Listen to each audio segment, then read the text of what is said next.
Estados Unidos militarizan sus fronteras para tratar de reducir el paso de migrantes al norte ante el fin del Título 42. Uno de los proyectos inmobiliarios más grandes en la Ciudad de México amenaza con dejar sin agua comunidades aledañas. Capturan a los presuntos autores del secuestro y asesinato de ciudadanos estadounidenses en Matamoros y de los recientes narcobloqueos en esa ciudad. Y especialistas llaman a la calma ante los recientes microsismos en la Ciudad de México. En el epicentro dicen que nunca habían sentido algo tan intenso. Comenzamos.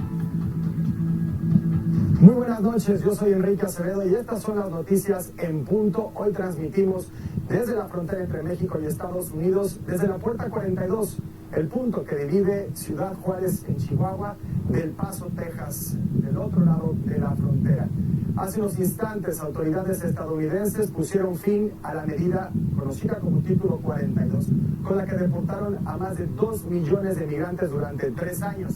A partir de mañana, se espera que la administración del presidente Joe Biden implemente una serie de restricciones similares a las que existieron durante el gobierno de Donald Trump, con las que buscan reducir el flujo de migrantes y evitar imágenes de caos en la frontera. Esto, además de confusión, provocó que miles de migrantes se acercaran a la franja fronteriza para intentar de cruzar al otro lado.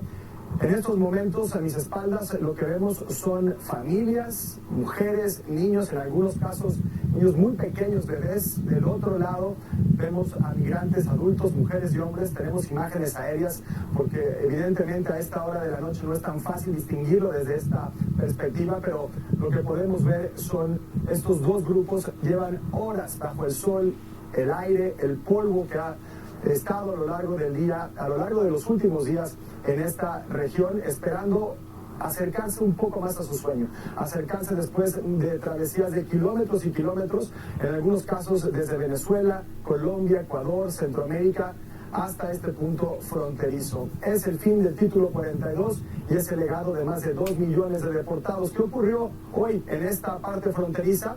Bueno, en Matamoros, Georgina Cardín, mi compañera Georgina Cardín, pudo ver cómo familias intentaron cruzar el río Bravo nadando para tratar justamente de ingresar a Estados Unidos antes de que terminara esta medida. La saludo con gusto esta noche. Adelante, Georgina, con el reporte. ¿Qué tal? Muy buenas noches. Justamente nos encontramos aquí en el Puente Nuevo Internacional, que está muy cerca del campamento migrante. Hoy durante la mañana y durante toda esta semana, debido a la cercanía de la eliminación de este Título 42, hubo muchas personas que decidieron arriesgarse a cruzar al lado americano a través de las aguas del río Bravo.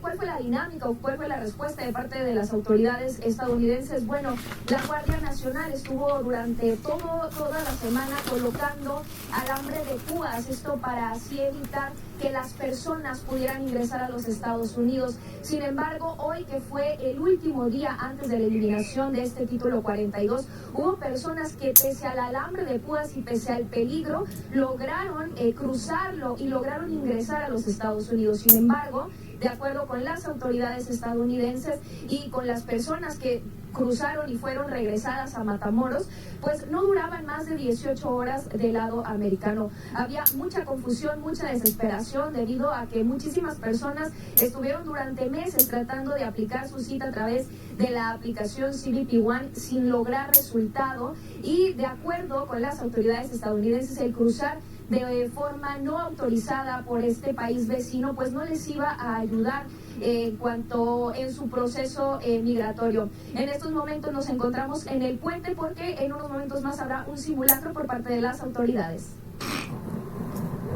Muchísimas gracias a Georgina Cardín con este reporte, y en nuestra cobertura especial vamos ahora hasta Yuma, en Arizona. Ahí se encuentra mi compañero Ariel Muzazos, quien tiene información sobre lo ocurrido hoy en este lugar, pero también lo que dijeron algunas autoridades federales sobre el fin del Título 42. Adelante, Ariel, buenas noches. Hola, ¿cómo estás? Buenas noches a ti y al auditorio.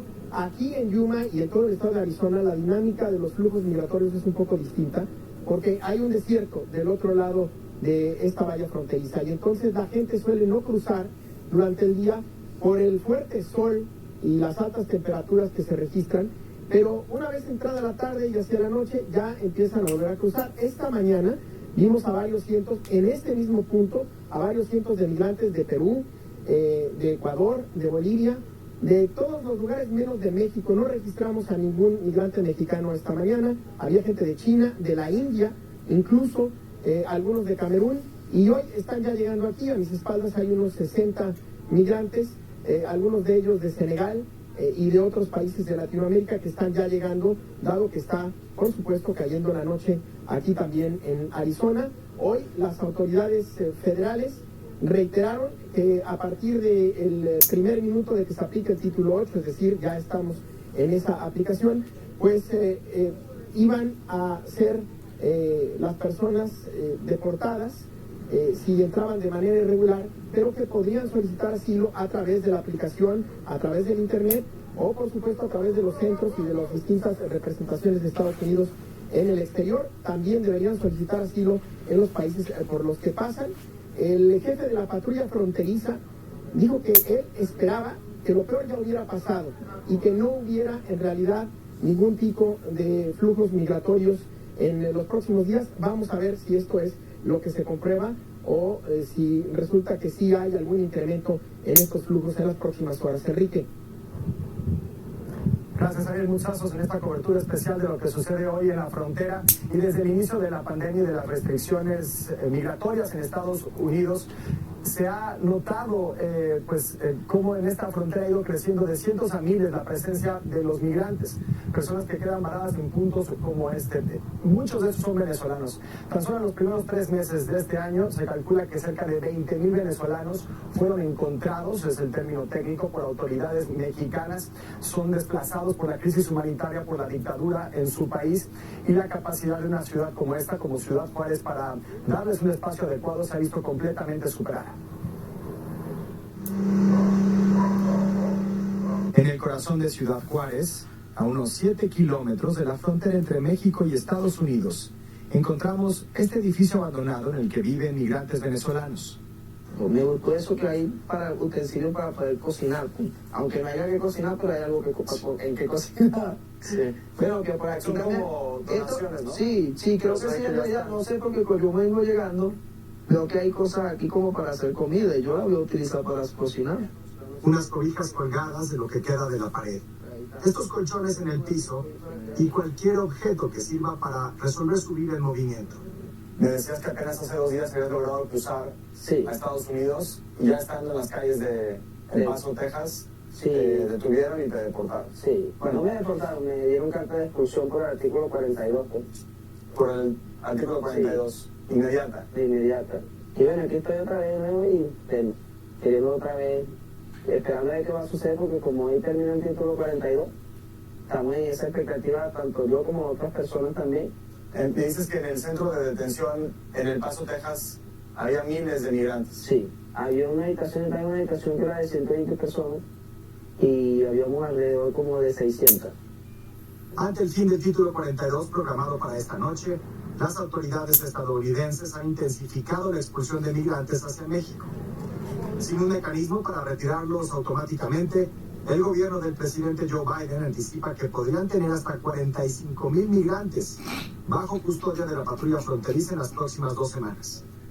A salir del país por todo el hemisferio y que tiene sumergida Venezuela en un infierno que apunta de hambre y miseria. Las familias dividieron para hacer de la suya en nombre de aquel gobierno. Jesús documentó su viaje desde Venezuela hasta esta frontera en las letras de sus canciones. 1 año para recorrer prácticamente la mitad del continente americano a pie. Oye, ¿cuánto tiempo te tomó el viaje desde donde estabas en Sudamérica hasta México? Yo salí el 1 de mayo del año que pasó. Yo ahorita tengo ya 1 año que salí de Santiago, Chile. ¿Tuviste que pasar por el Darién, no? Por el Darién, sí. Yo, de hecho, tengo muchas cosas que viví en el Darién, experiencias que no se me olvidan, ¿ves? Porque, por lo menos, cuando vi morir niños ahogados, pues, porque en esos días era tiempo de invierno y el río crecía de momento. Mochilero, eso que siempre la luchan en la vida, para su destino llegar, así sea. Jesús y sus compañeros piensan esperar antes de volver a intentar cruzar hacia Estados Unidos. Quieren conseguir trabajo y juntar dinero para sus familias en Venezuela. Y si tu familia ve esto en redes sociales o si la puede ver en la televisión, ¿qué mensaje les mandas a tus hijos, a tu familia en Venezuela? Que por el momento no he podido lograr mi sueño, pero que lo voy a seguir intentando, y que todos pues, en algún momento vamos a tener la oportunidad de volvernos a reunir y Dios es todopoderoso, lo va a lograr, lo vamos a hacer en algún momento. Permítame utilizar el micrófono de mano porque hay mucho viento en esta zona para que me escuche mejor y para informarles sobre lo ocurrido esta mañana en la conferencia matutina del presidente López Obrador. Ahí el presidente dijo que va a respaldar los esfuerzos del gobierno estadounidense para tratar de aliviar el flujo migratorio hacia la frontera norte. Dijo que por iniciativa suya se va a reforzar la presencia de la Guardia Nacional en la frontera de México con Guatemala. Ayudar en todo, cooperar con el gobierno de Estados Unidos para que no haya caos y mucho menos violencia en la frontera. ¿Se acordó el envío de más elementos de la Guardia Nacional para la frontera sur de México con el presidente Biden? No con él, no lo acordamos, nosotros tomamos la decisión. ¿Habrá un reforzamiento en la frontera? Sí, pero llevan instrucción de no utilizar la fuerza. Y durante una comparecencia en el Senado, la administradora de la agencia antidrogas en Estados Unidos, Ann Milgram, fue increpada por el senador republicano por Luisiana. Se trata de John Kennedy. El senador pues es reconocido por votar en contra de la certificación de la elección del presidente Joe Biden. Fue uno de los pocos que votó en contra de esta certificación, un aliado de Donald Trump en la Cámara Alta de los Estados Unidos. Se refirió de forma derogatoria a México, hizo comentarios racistas, francamente, sobre México y los mexicanos, y pidió que intervinieran militares estadounidenses en el combate al tráfico de fentanilo. Hoy el canciller de México, Marcelo Ebrard, respondió a las declaraciones del senador Kennedy. Yo lo que le diría es que soy una persona no grata en México. Nosotros no nos rebajamos ese nivel. Nosotros respetamos a los Estados Unidos. Somos dos países aliados. A mí se me hace un señor ignorante, racista. Le debería dar vergüenza ser senador. Y por supuesto que vamos a defender a nuestro país en todos los foros, incluido el Senado de los Estados Unidos. Es un hombre ignorante y diminuto. Bueno, vamos a dejar un poco el tema de la frontera para regresar a la Ciudad de México después del microsismo que ocurrió anoche, un sismo de intensidad 3, aunque no causó daños mayores, además del susto, por supuesto, pues sí generó inquietud entre la población, sobre todo entre quienes estaban cerca del epicentro, muy cerca de la colonia Las Águilas, en el sur de la Ciudad de México, quienes explicaron que había sido un sismo que sintieron con muchísima intensidad, lo comparaban con otras experiencias y decían que de las más intensas. Los expertos, los especialistas dicen que no hay que estar nerviosos, no hay que temer, no son eventos frecuentes, pero por supuesto tenemos la información con nuestros compañeros de N+ Media que estudiaron a detalle lo que significan estos microsismos.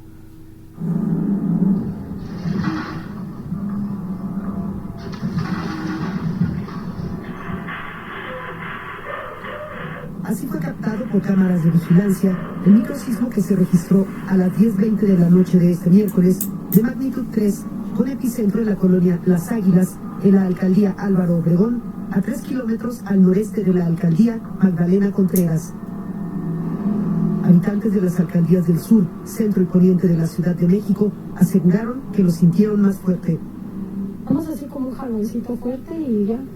Y salieron todos los vecinos. El edificio que vive mi suegra sí se sintió, fue algo rápido. Llego a la vuelta de la escuela donde todos los mapas aparece el epicentro y la verdad es que estuvo horrible. Estuve aquí en el del 17 y no me compara para nada con lo que viví ayer en la noche.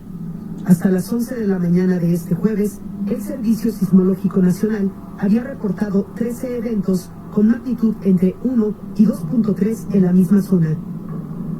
Lo que vamos a sentir es un tirón o bien un empujón o algo que nos jale, y es casi instantáneo. O sea, eso ocupa décimas de segundo. En los últimos meses se han sentido de manera recurrente microsismos en la Ciudad de México, como el del 20 de abril de magnitud 2.3 y epicentro a 3 kilómetros al noroeste de Coyoacán. En menos de un mes, del 29 de marzo al 21 de abril, se detectaron 7 microsismos con epicentro en la Cuenca de México, con magnitudes entre 1 y 2.6. En los últimos 23 años se han detectado más de 200 sismos de magnitudes entre 1 y 4. Resulta que la Ciudad de México, como otras ciudades del centro del país, estamos ubicados dentro de una provincia que se llama el eje volcánico, donde se presentan fallas, y estas fallas pues de repente se mueven, ¿no? Particularmente en la Ciudad de México se ubican 4 fallas: Copilco, Pichuca, San Lorenzo Tezonco y Santa Catarina. En los últimos 40 años los microsismos han tenido lugar en una región próxima a la zona de Mixcoac y están asociados a la Sierra de las Cruces, una formación que separa los valles de México y Toluca. Según especialistas del Servicio Sismológico Nacional, los microsismos son generados por el reactivamiento de antiguas fallas. También se considera que estos eventos pueden ocurrir por la acumulación de tensión regional o que el hundimiento del Valle de México podría originar tensiones que sí pudieran disparar los movimientos. Eso hace que se deforme la corteza en todo el eje. Y aunado al vulcanismo está gran cantidad de fallas. Para conocer la intensidad del evento se mide la aceleración representada por la unidad llamada GAL. El microsismo de anoche fue de 51 GAL, considerado fuerte. El del 19 de septiembre de 2017 tuvo una aceleración de 160 GAL. No hay daños severos o colapsos de las viviendas. Y esto tiene que ver porque esa aceleración es una intensidad muy alta al hablar de aceleraciones, pero dura muy poco. La jefa de gobierno de la Ciudad de México reiteró que no hay manera científica de saber que va a haber un microsismo. Por eso no se activa la alerta sísmica. El día de mañana yo tengo una reunión con este grupo de científicos de la red de microsismos, pues para que ver si nos pueden dar una explicación mayor y que puedan emitirla también a la ciudadanía. Bueno, de temblores a la crisis de agua a lo largo y ancho del país, en los últimos días hemos estado presentando una serie de historias que ilustra justamente esto, la contaminación y la escasez de agua en México. Hoy nuestros compañeros de N+ Focus, nuestra unidad de investigación, nos presentan una ciudad sin agua, un pueblo contra el gigante de concreto. Es un reportaje especial, una investigación especial que ilustra cómo los megaproyectos en la capital mexicana, centros comerciales, desarrollos inmobiliarios, han agravado justamente la crisis hídrica, la escasez de agua en la Ciudad de México. Particularmente la historia trata del pueblo de Joco, al sur de la Ciudad de México, y de cómo han ido perdiendo agua y perdiendo territorio frente al megaproyecto de Mítica. Jennifer González y Alejandro Melgoza tienen la historia. Tenemos viviendo como 160 años. Son 1, 2, 3, 4, 5, 6 generaciones. Era un pueblo de huertas, se sembraba verduras, todo tipo de verduras se da. Joco se fundó en el siglo XVI al sur de lo que hoy es la Ciudad de México y todavía conserva muchas de sus costumbres y tradiciones. Joco ha quedado rodeado de megaproyectos. Mítica es el más ambicioso de ellos, también el más problemático. Pues cuando construyeron edificios, construyeron cisternas. Entonces ahora ellos llenan sus cisternas y después pues nos dan agua. Si vemos en la llave, ya no cae ahorita ni siquiera un hilito chiquito. Documentos obtenidos por N+ Focus revelan que Mítica tiene 2 torres por construir, una de ellas por terminarse en abril de 2024. Cuando opere al 100%, el complejo usará 3 veces más agua que el pueblo de Joco. A pesar de que la Comisión Nacional del Agua ha reportado déficit hídrico desde hace una década, los últimos 4 gobiernos capitalinos han autorizado más de 11,000 permisos de agua para construcciones, rascacielos, centros comerciales y otros megaedificios que drenan el acuífero.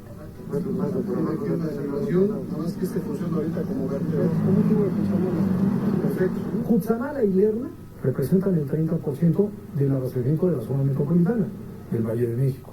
El 70% depende del acuífero. Bueno, el acuífero está en una situación crítica de sobreexplotación. La presencia de este megaproyecto ha encarecido los servicios como la luz y el impuesto predial hasta en 5 veces más para los habitantes de Joco. Lo que queremos es un trato justo para el pueblo, cosas accesibles que la gente de Joco pueda pagar. Mítica es propiedad de Fibra 1, el fideicomiso de bienes raíces más grande de México, dirigido por la familia Hellman. Entre 2011 y 2021, esta fibra pasó de 13 a 635 propiedades en el país.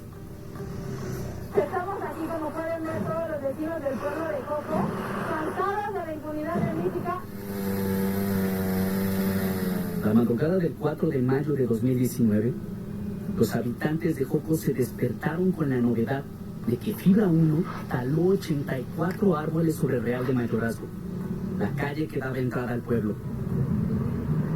Quitaron el paso, ya no podemos pasar ahí, tenemos que salir por otros lados.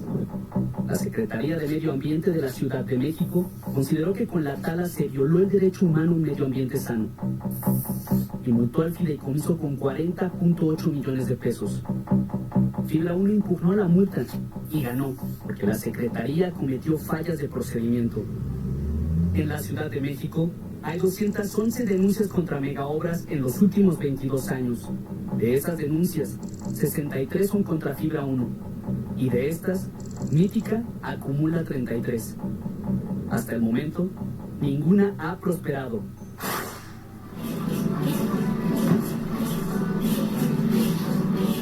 El caso Joco contra Mítica es el primero por el que la fibra más grande de América Latina y las autoridades de la ciudad son llevadas a tribunales. Un primer triunfo de Joco es que un juez le reconociera su condición de pueblo originario. Si llega a haber una sentencia en contra del proyecto Mítica, pues va a tener una consecuencia en contra de todos los grandes megadesarrollos. Tenemos un poder político que ha estado beneficiando a todos estos constructores para hacer las cosas ilícitas. Las autoridades que están para defender nuestros derechos son los primeros que la violan. El reportaje completo lo pueden ver ya a través de nuestra aplicación ViX y también en nmas.com.mx, un tema sumamente importante. Por cierto, hoy el presidente Andrés Manuel López Obrador se refirió al asunto del agua en su conferencia, dijo que se van a revisar la manera en la que se otorgan permisos para administrar este recurso.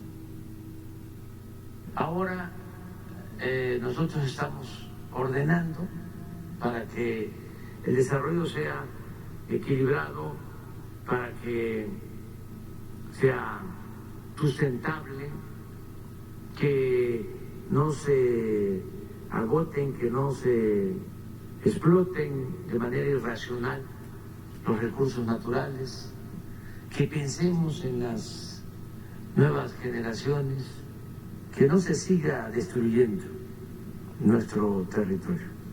Sí necesitamos cuidar el agua, no estar dando permisos a diestra y siniestra sin tomar en cuenta la escasez de agua y dándole preferencia pues al consumo doméstico, el agua para la gente, en primer lugar. Entonces, cuidar nada más la entrega de permisos.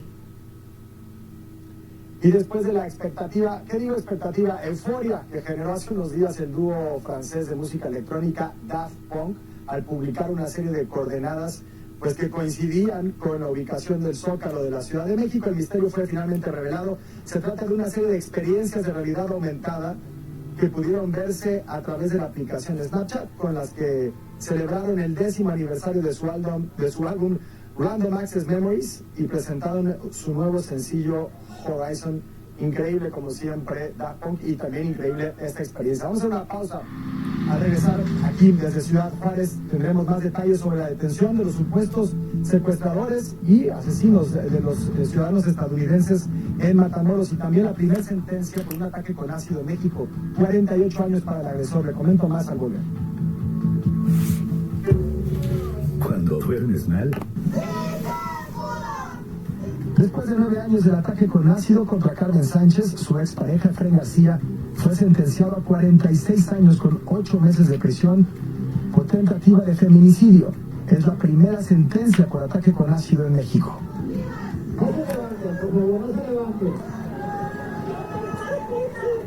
Durante la celebración del Día de las Madres en Galeana, Nuevo León, una estampida provocada por la explosión de cohetones dejó 60 personas lesionadas.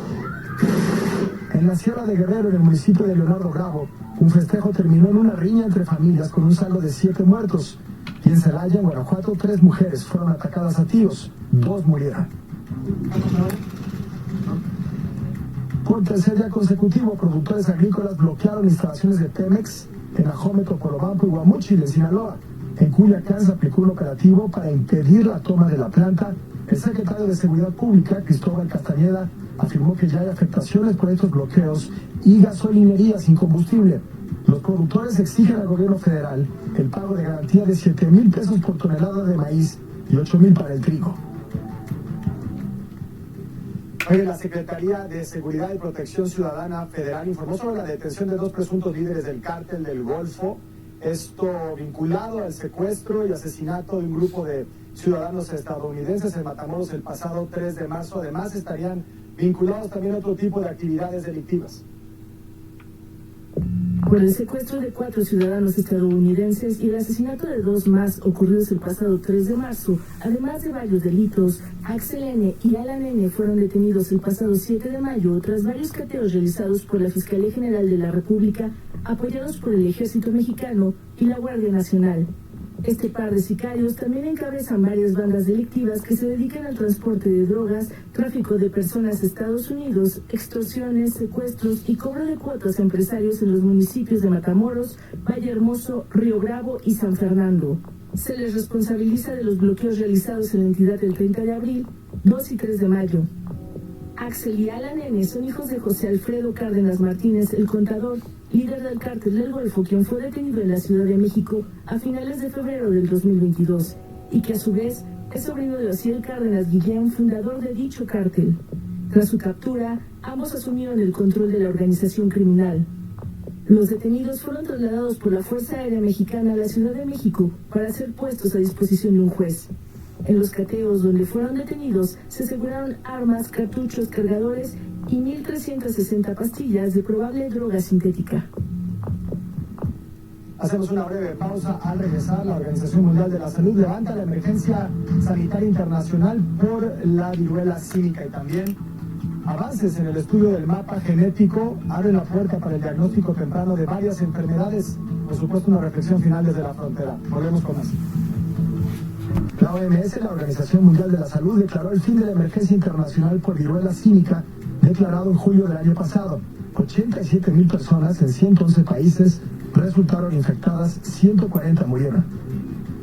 Para despedirnos, en 2003, el proyecto Genoma Humano publicó el primer mapa genético. Bueno, pues ese genoma de referencia fue útil, pero presentaba limitantes. Venía de una persona caucásica.